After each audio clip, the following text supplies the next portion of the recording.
para los mexicanos, todavía el que tiene el poder es Andrés Manuel López Obrador y no Claudia Sheinbaum. Entonces, ella tiene que asumirse como presidenta en todos los sentidos. Una cosa es que hayas ganado con el 54%, ¿no?, de los votos, y otra cosa es que pienses que dominas al 100% de los mexicanos. Eso no es cierto. ¿O ganaste con cuántos? Con 35 y cacho millones de votos. Sí, 36 millones, vamos. Y tienes un padrón electoral de prácticamente 100. ¿Cuántos mexicanos no votaron por ti? No votaron por ti, la mayoría. Bueno. Así como para la criminalidad, para combatir la criminalidad, tienes que acabar con la impunidad. Para alentar inversiones y crecimiento y competitividad, tiene que haber certidumbre jurídica. Y con la reforma al Poder Judicial no estás generando esa certidumbre jurídica, y mucho menos con la reforma a la Constitución de supremacía constitucional, donde dejas indefenso a propios extraños y a las empresas incluidas. Entonces, ¿qué van a hacer ellas? Van a decir, sí, pero cualquier litigio que tengamos lo vamos a atender en los tribunales de Nueva York, porque aquí en México ya no confiamos en ustedes. Digo, sí vamos a meternos en un tema bien delicado, ¿eh? A ver, entiendo, lo que tú dices es oro puro, efectivamente, pero necesitamos para ese éxito económico que quiere el gobierno y que lo queremos todos, me parece que lo que necesitas es congruencia. Sí.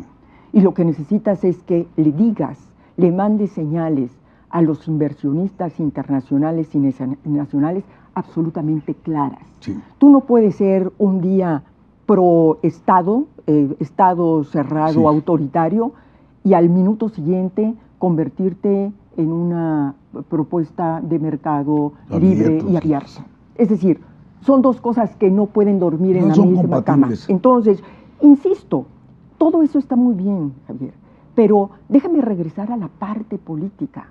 Para que esto tenga éxito, para que el Plan México tenga éxito, para que lleguen todas las inversiones, los 277 mil millones de dólares en inversiones. Es una barbaridad de dinero. Para que se instalen en México todas las empresas y la relocalización, la nearshoring tenga éxito, para que el plan sea un plan de largo plazo en materia de desarrollo, para que México, ojo, porque lo que nos están diciendo es que quieren que México se convierta en la 10ª economía más importante a nivel internacional. Y es posible.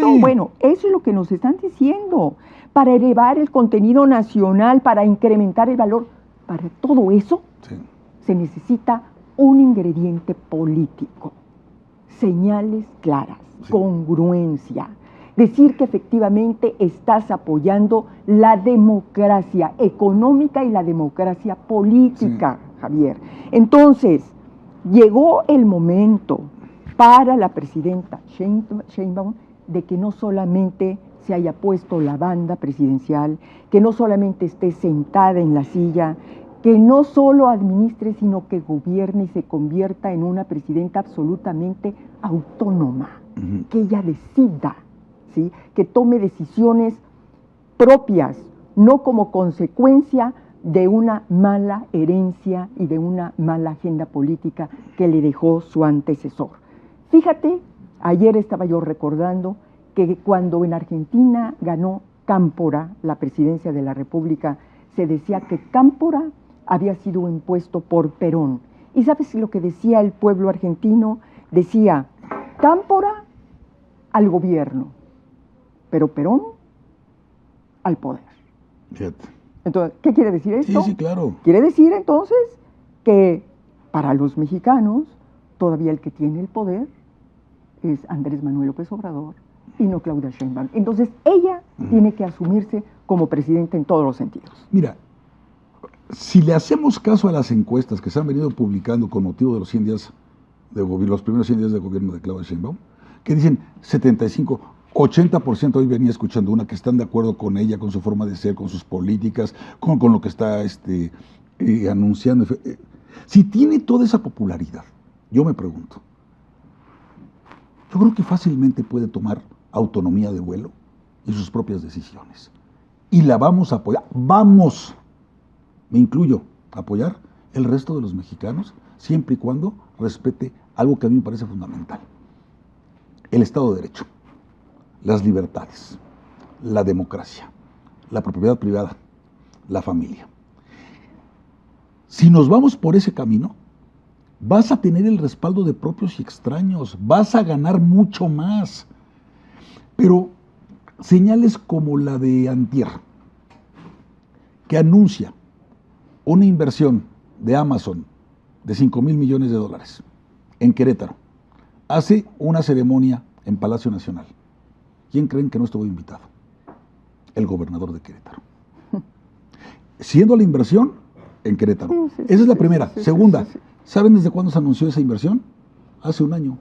¿Saben quién trajo esa inversión? Mauricio Curi de Querétaro. Porque es panista, no le van a dar ese reconocimiento, no le van a dar su lugar, no van a ir de la mano. Caray, ese tipo de señales son las que no ayudan. Por favor, hay que dejar por momentos la política o la politiquería a un lado y vamos a concentrarnos en el bien común y en lo que más le conviene a México. Y regresar a lo que decíamos hace un momento, esa falsa idea de soberanía. Cuando tú eres el país en el mundo que tiene más tratados de libre comercio con otras naciones, desde el momento en que celebras un tratado o de libre comercio o de derechos humanos o de lo que sea, de combate al crimen, en fin, estás cediendo parte de tu soberanía en aras de un fin o una causa superior, un bien superior, que tiene que ver con la colaboración internacional. Por favor, entendámoslo como tal. A ver, Javier, si vas a enfrentar, como parece que así va a ser, y ojalá que no, una especie de guerra comercial con Estados Unidos, donde ya el canciller Juan Ramón de la Fuente en alguna intervención pidió la unidad nacional para hacer un frente común a estas amenazas, tú como gobierno no tienes la autoridad política, la autoridad moral para estar pidiendo unidad nacional cuando desde las mañaneras te dedicas todos los días a reciclar la polarización y la división que sembró el expresidente y que a la cual está dando continuidad la actual presidenta. Sí. ¿Qué sentido tiene? Yo me pregunto, ¿qué sentido tiene estar atacando todos los días a Felipe Calderón, por ejemplo, o cualquier otro adversario, o aquellos que piensan y forman parte de grupos o de partidos políticos distintos, cuando efectivamente lo que necesitas es la unidad de todos los mexicanos, ¿no? Crear, porque desde el poder, es el poder el que tiene la responsabilidad y la posibilidad de crear estos escenarios de unidad. Y no solamente en el discurso, sino en los hechos, Javier. Porque además, mira, vamos a ser sinceros, ellos ya tienen la mayoría en la Cámara de Diputados y en la Cámara de Senadores. La hubieran tenido de cualquier manera, mayoría simple o absoluta, no calificada. Ya vimos cómo obtuvieron la mayoría calificada. Y fue gracias al INE y al Tribunal Electoral y a las traiciones de algunos en el Senado. ¿Ok? Bueno, ya tienen esas mayorías. Dejen participar a las minorías con voz en el Parlamento, en el debate democrático, en la interacción, escúchenlos, que esos foros que hacen de consulta, por ejemplo, ahora para la ley del Infonavit, etcétera, de verdad escuchen a la gente, escuchen la voz de los expertos, escuchen la voz de los inversionistas, escuchen la voz de los afectados, escuchen la voz de los trabajadores. Entonces, no les van a quitar el poder, ¿eh? Es más, ya están colonizando el tercer poder, que es el Poder Judicial. Ya se están encargando de eso, ¿ok? Bueno, ya tienen ese poder, pero una cosa es que hayas ganado con el 54%, ¿no? de los votos, y otra cosa es que pienses que dominas al 100% de los mexicanos. Eso no es cierto. Pues claro que no, claro que no. Digo, ganaste, ¿con cuántos? Con 35 y cacho millones de votos. Sí, 36 millones. Y tienes un padrón electoral de prácticamente 100. ¿Cuántos mexicanos no votaron por ti? No votaron por ti, la mayoría. Bueno, a ver, pero agregando y sumando lo que tú dices, ¿cómo es posible que andes en busca de la unidad nacional y digas que a la oposición que la atienda la secretaria de Gobernación? Sí. Porque yo solamente voy a hablar con un ente que no sé quién sea, ¿no? Con un ente que es el pueblo. Y el pueblo que sabemos que solamente está reducido al mercado electoral de Morena. todos los que no votaron o todos los que no votamos por Morena no somos pueblo. Ergo, estamos fuera de este diálogo que hará la jefa de Estado con los mexicanos. Entonces, esto es algo que ella tiene que resolver y corregir, yo te diría. Totalmente. Hoy estaba escuchando que se va a reunir la secretaria de Gobernación con ministros y ministras de la Suprema Corte de Justicia de la Nación. ¡Qué bueno! ¿Y por qué no ella? ¿Por qué no ella? ¿Por qué no ella? No te quita nada. Mira, nobleza obliga. Si eres generoso, si tienes estatura de mira, si eres una persona segura de ti misma, siéntate a hablar con ellos, escucharlos. ¿Qué no criticaron ellos esa exclusión en su momento, cuando eran oposición? ¿Qué no la criticaron? Claro que ¿Qué sí. no le dijeron al PRI, no le dijeron al PAN, ustedes son los autoritarios porque no nos reciben, porque no dialogan con nosotros? ¿Y ahora? No, por eso. Entonces yo creo que, ese diálogo es un rato, pero tienen cosas que decir, tienen cosas que formular. A mí me parece que sobre todo, porque no hemos tocado el otro tema, ¿sí?, que también va a precisar de una gran coordinación entre la Federación, estados y municipios, como es el tema de la migración, que va a ser uno de los primeros decretos y órdenes ejecutivas de Trump. A ver, ¿cómo le vamos a hacer en Ciudad Juárez? Ciudad Juárez está gobernado por Morena, ¿no?, el municipio, pero el estado está gobernado por el PAN. Pero es un problema nacional que va a tener en sus manos Claudia Sheinbaum y todo el equipo de su gobierno.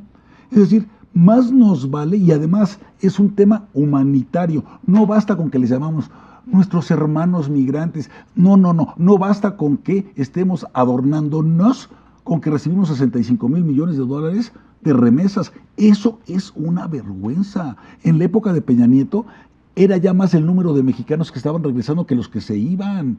Entonces, sería una muy buena noticia decir, oye, recibimos menos remesas, por dos razones. Uno, porque menos mexicanos se tuvieron que ir al extranjero, y dos, porque mucho de esas remesas es lavado de dinero que viene del narco. Y entonces, ¿qué es lo que sí puede pasar? Que empiecen a grabar las remesas, y que entonces los verdaderos beneficiarios de buena fe de esas remesas pierdan dinero por este tipo de actitudes, mano. Entonces, yo sí creo que la agenda bilateral, ¿no?, o regional, trilateral con Canadá, va a tener que ser, sí, comercial desde luego, pero también migratoria y de seguridad nacional, incluyendo el tema del fentanilo y el combate a los grupos del crimen organizado. Ahora, como bien dices, ¿con cuántos presidentes municipales de esos? Ya no hables de gobernadores, que los puedo decir con nombre y apellido, y no tengo ningún empacho en decirlo. Y si tenemos por ahí, por cierto, que me comentaban hace un momento D'Artagnan y compañía, el video de esta finísima persona, Félix Salgado Macedonio, ¿no?, que celebrando su cumpleaños o no sé qué madres, pero ya preparándose, ya calentando para entrar a la cancha en el 2027. Es decir, está Guerrero un estado absolutamente ingobernable, un estado fallido. Pero miren, a ver, vamos a poner este video para que vean en lo que están distraídos los gobernadores. En este FES 2025, celebrando con muchísimo cariño, con todo el cariño. Gobernador, gobernador, gobernador, gobernador, gobernador, gobernador, gobernador, gobernador, gobernador. Tenemos toro para el 2027, ¿cómo no? ¿Hay toro o no hay toro? ¿Y vas a seguir apoyando a Salgado Macedonio cuando tanto él como su hija han permitido y han dado pie a que el estado de Guerrero esté tomado y gobernado realmente por el crimen? Bueno. Entonces, sí, efectivamente, lo vas a convertir en gobernador. Este va a ser el ¿Tú tienes premio. alguna duda? A ver, bueno, entonces, estamos hablando, de que a partir del próximo lunes 20 de enero, el escenario va a ser distinto. Y de que si tú premias como gobierno a un personaje señalado de tener vínculos con la delincuencia, tú lo vas a premiar. Creo que eso exteriormente va a ser muy mal, va a tener una mala lectura. Entonces, bueno, por eso repetimos, eres o no eres, vas a tocar al crimen o no vas a atacar al crimen. Y creo que ahora va a haber un sensor muy importante y muy peligroso porque te va a llamar a cuentas. Sobre todo peligroso. Pues sí. Porque los que dicen, no, Trump, mira, es el perro que ladra no muerde, ya vieron con López Obrador.